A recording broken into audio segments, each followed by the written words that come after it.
Welcome to Beyond the Loss. This is a space for parents who have lost a child in any way at any age, where no grief is ranked, explained, or excluded.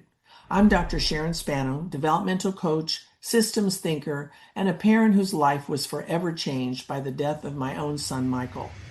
When a child dies, life doesn't return to what it was. Identity shifts, meaning fractures, and yet life continues to ask something of us. These conversations are for parents living this reality and for the professionals who support them. My intention is to offer a space where loss is not compared, judged, or explained One of away. the things parents often discover after the death of a child is that grief doesn't just change their life, it changes where they belong. I'm Sharon Spano, and this is Beyond the Loss, Life and Identity After a Child Dies.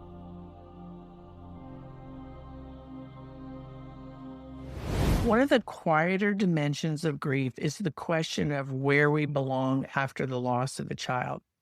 Depending on the age and the circumstances of that loss, many parents report that conversations feel different, social spaces feel different. And I can give you an example of what I experienced on my very first Christmas without our son, Michael. Michael died September the 17th, and that first Christmas was quite a shock to us. We were still pretty numb, but we were used to having Christmas Eve dinner at our house with friends and family. And this first year, my husband and I were just not ready to do all of that. So we decided to go away, go somewhere differently. And we really were sure that we didn't want to go anywhere where we had been with Michael in his lifetime. It had to be somewhere really different. But the challenge for us was not the need to just be in solace and grief, but that we didn't feel, one, we didn't feel we belonged. We didn't feel we were up to hosting a bunch of people. And of course, friends invited us to their place, many, but we felt very strongly that we didn't want to be those grieving parents in the room in the midst of other family celebration. We knew that we didn't belong because we had been in so many other celebratory moments with Michael. We felt it would just feel very awkward to be there without him. So these are the kinds of things that parents often report. Relationships change. Certainly traditions and holidays begin to change. And we're trying to figure out in this new family structure where we belong and how to belong. So one thing I want to call to your attention is that loss then does in fact disrupt your social world.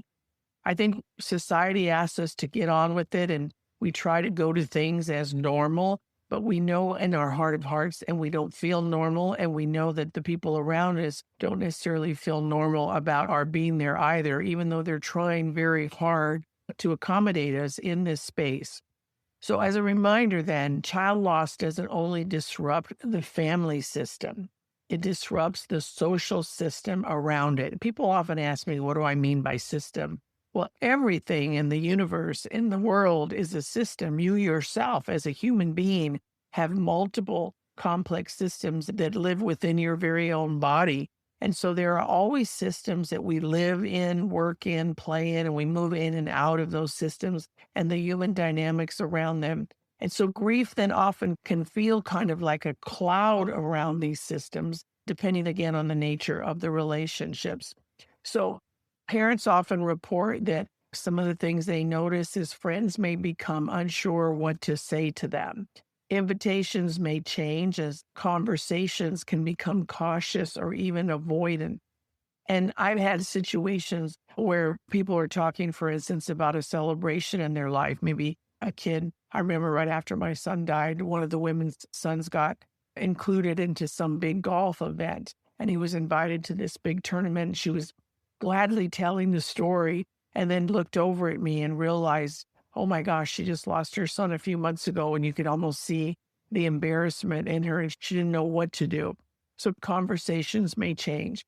What we need to be aware of as parents who step into these situations is that people are not either avoiding or saying things in anything other than the desire to just get on with their lives or to be as forthcoming as they know how to be. None of it is intentionally designed, at least not in my experience, to harm or make us feel bad.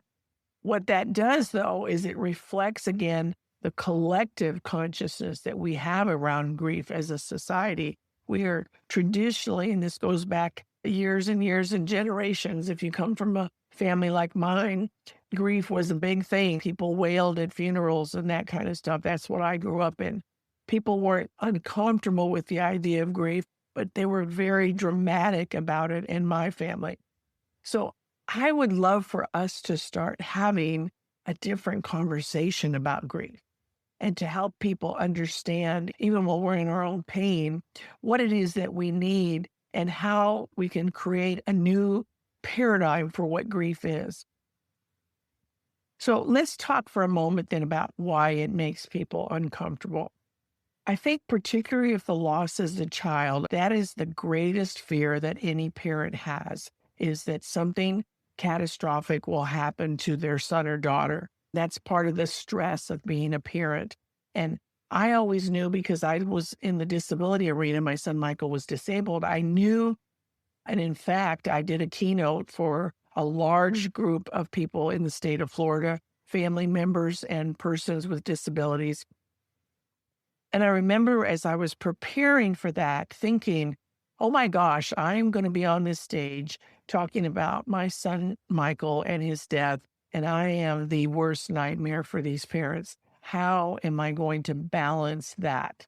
And I did it by referring to the joy of Michael. I told many, many great stories about Michael and all the wonderful, joyful moments that we had while he was alive. Basically, grief makes people feel vulnerable and life feel very unpredictable.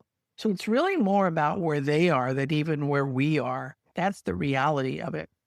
And again, going back to the idea of our sense of belonging, to realize, and I often say this, that our original sense of belonging comes from knowing where we fit in the family system, our original family system, our mother and our father. And I'm often heard to say that if we, for whatever reason, that family system was disrupted or fractured, I find that people don't know where they belong from there on out. And if that's the case for many of us, then you can imagine how it might feel even more profound. I know it did for us when you lose a child, because you've had this family unit and now again, that family unit is disrupted. So the thing to realize about belonging is that it doesn't always disappear in very dramatic or sudden ways. It is again, very nuanced. And sometimes it's a very quiet shift, especially if we're in that numb stage after the loss, where, frankly, we don't know where we belong, but we don't even know that we don't know. And then suddenly it starts to appear, where maybe people change the subject when a conversation rises up, particularly if it's about your child. They're uncomfortable. You might find friends avoiding stories around your child. I know I have, or even their name. Or you yourself are being treated with such fragility that you don't even know how to respond to that. I know for me, the first several years, and I still do appreciate the thoughts. Even now, I get texts and emails from people on Mother's Day saying, I know this must be a very hard day for you. And in reality, it isn't a hard day for me. And the reason that it isn't a hard day for me is because I saw Mother's Day as really an opportunity to teach my son how to honor and respect women. And I feel I did that. And I feel I did a very good job of that. So to me, Mother's Day is just another day. I don't feel it's a need. I don't miss him on Mother's Day any more than I do on any other day.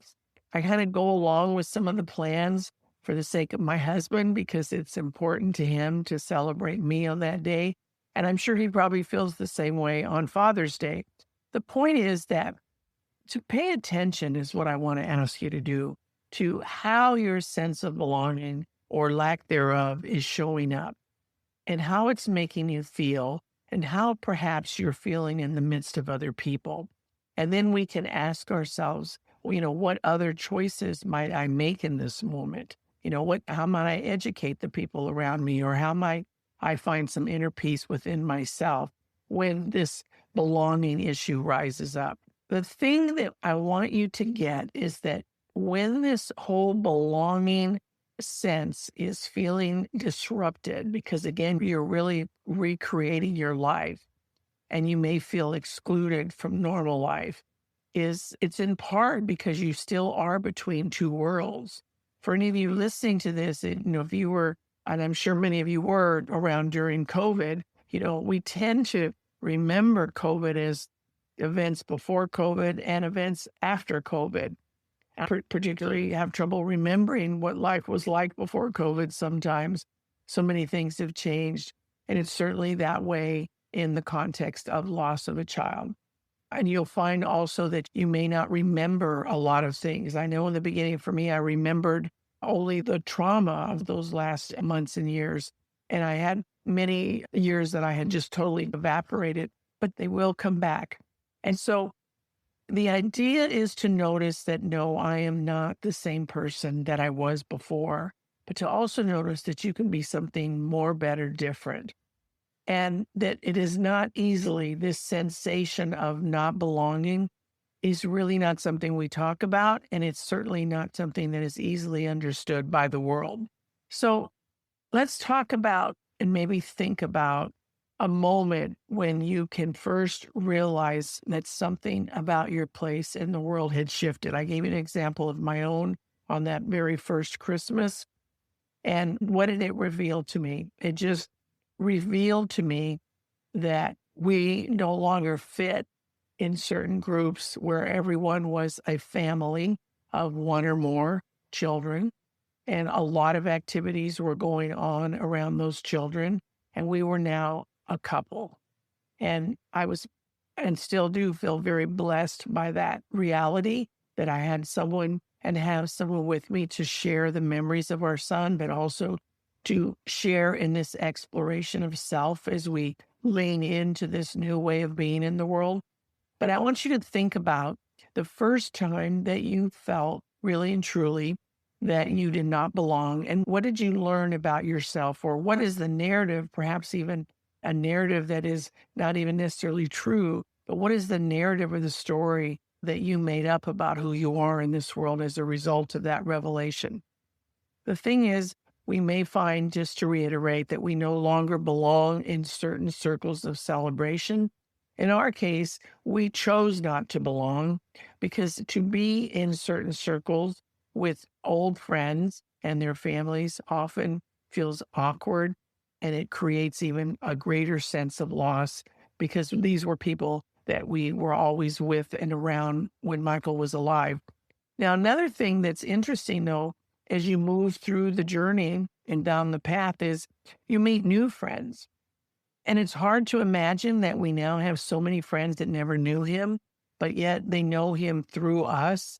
And it's just a different experience, a different sense of belonging that I feel very privileged and excited to be a part of because they know the joy of him. And yet they didn't have to participate in his long illness. Let's talk a minute then about why belonging changes, because I've said several things, but I want to leave you with some thoughts again to just reiterate the point that it's not so much about people excluding us as maybe not knowing how to hold the space.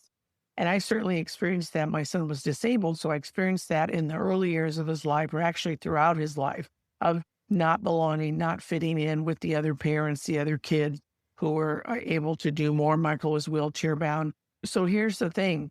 People often then around us feel helpless. We can help them feel less so. They're afraid of saying the wrong thing. And that's a very valid concern because frankly, they often do say the wrong thing. And then how do we hold space for that and maybe help them think about it differently? That's always the question that I'm asking myself. So they're unsure on how to hold your ongoing grief, particularly if they're friends or family close to you, but perhaps not close enough to feel they can bring their grief to you. I find this with grandparents, and we'll be addressing some of those other relationships and the challenges of those relationships as we move deeper into the podcast. People then will step back. But for parents, we often feel that distance is a secondary loss. And that's something to recognize as well. So we engage in this quiet search for belonging, often not even realizing that we're doing so. Parents begin, as I've often been told and certainly experienced myself, we look for spaces where our child can be named. And so if you're someone out there who has someone in your life who has gone through that experience, please don't be afraid to mention the child's name or to share a story. I think most of us, and again, every family is different, and you have to pay attention to what is going on in the situation for that family. I know I personally love to share stories about my son, and I'm always anxious and equally excited when I get an opportunity to do so. I love being around people who are not afraid of the topic, where we can talk about the grief and the reality of it, and conversations that allow the full reality of my son's life with the good, the bad, and the hard. Communities of grieving parents can often be very helpful and meaningful, but I also know that many parents shy away from being with other parents, and that's fine. It's a natural instinct. We don't want to re traumatize ourselves. And when we do shy away, it's not because we want to stay in grief, but because recognition, sometimes in a grief shared type community, can help us restore a sense of belonging. I know one of my closest friends lost her daughter years and years before my own son, and they were both in kindergarten together. And I can share things with her that I would not say to anyone else because she gets it and she understands what I'm talking about. So there's a difference in how we belong. And over time, belonging will begin to look differently. Not necessarily the same circles as before. People will come and people will go. Perhaps you can generate some new spaces where grief is not avoided, where your child's life can be acknowledged, and you'll find ways to do that. And we'll talk more about that in later episodes, not as a form of pressure, as in you have to do anything, but just some points to consider. And to recognize the complexity of grief, that it just permeates every aspect of our being. And we want to be very kind to ourselves as well as hold space for the people around us to step into what they need to do in order to feel supportive as well. It's a place to share what is going on and to relate with one another as best we can. There's no right way and there's no wrong way. Wherever you are is exactly where you should be. I want you to think about one other thing, is that belonging becomes less about returning to the past. That part is complete as it stands. Whatever it was, that part is complete. But it's more about finding places where the whole story can exist and you feel that you can be accepted and belong in the midst of that story because it is your story. So if someone in your life has lost a child, belonging often comes from some simple things, remembering and saying the child's name. I love when my new friends refer to Michael as Michael, not just my son or the son that I lost, as Michael. And they don't avoid the subject. People have asked me questions, and I know part of that is because I've created the space because I'm so open about it. And that's going to be different in how they can or cannot do that. You don't have to do it in any particular way. But I do know that if we create the space for the conversation, people are going to feel a lot more comfortable in sharing what they want to with you as well in terms of support. And I think a big, big piece is allowing and accepting that grief can exist alongside normal life. Something as simple as saying to another person, tell me about your child, can make all that difference. So we're never completely over it. I talked in some of the short videos that I've done on integration. It's always there. But I've also talked about non-dual thinking and the fact that we can hold space for both. We can have joy in our lives when the time is right and it comes to us, but we can also hold space for the grief and loss of that child. That will always, always be with us. And there's nothing wrong with that. More importantly, that belonging is not about fixing grief. It's about making space for it. So a closing thought. Grief changes our identity. I cannot say that enough, and I don't think that we do acknowledge that enough in society. and particularly for those around us, because they want us to get back to who we were. That helps them feel that we've healed and that we're better and that we're, quote, normal again. And that's just a normal part of loving and caring. But for those of us that have been through the experience, we know that life will never be normal again. It may be different, maybe even better in some respects, but we know that we're living a new normal. But the thing I want you to hold on to as a result of this episode is that belonging and your sense of belonging and the work you need to do around restoring that will also help you restore your spirit, your soul, and with dignity within the change that you're in the midst of. Finally, perhaps belonging after loss begins when grief is no longer something that needs to be hidden in order for someone to remain part of this world. It just is. Again, the new non-dual thinking, it just is. It's a part of life. And if you are a parent who has lost a child or a professional who supports them, and you would like to have a deeper conversation, please feel free to go to my website, SharonSpano.com. And under podcasts, we have an application process there. Again, we're not looking at getting into the details of your story and making you relive the trauma of that loss, but really to talk about the learning, perhaps the integration, whatever life has evolved to for you in the process. And then the same for any professionals that if you would like to explore what's working or not working in your own field, I'd be happy to have those conversations. The idea here, let's advance the conversations around grief. I'd love to hear your comments on the work that we're doing so far and any specific topic that you might have in mind that you'd like me to explore.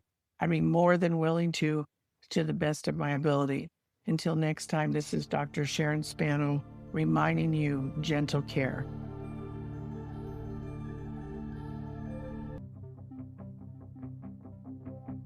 Thank you for spending this time with me.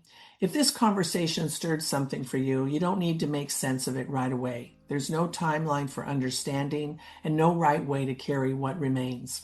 Beyond the Loss exists to honor parents who've lost a son or daughter and all the complexity that this implies, and to support the professionals who walk alongside them without comparison, judgment, or explanation. Wherever you are in the long after, you are not required to arrive anywhere else. Until next time, take gentle care.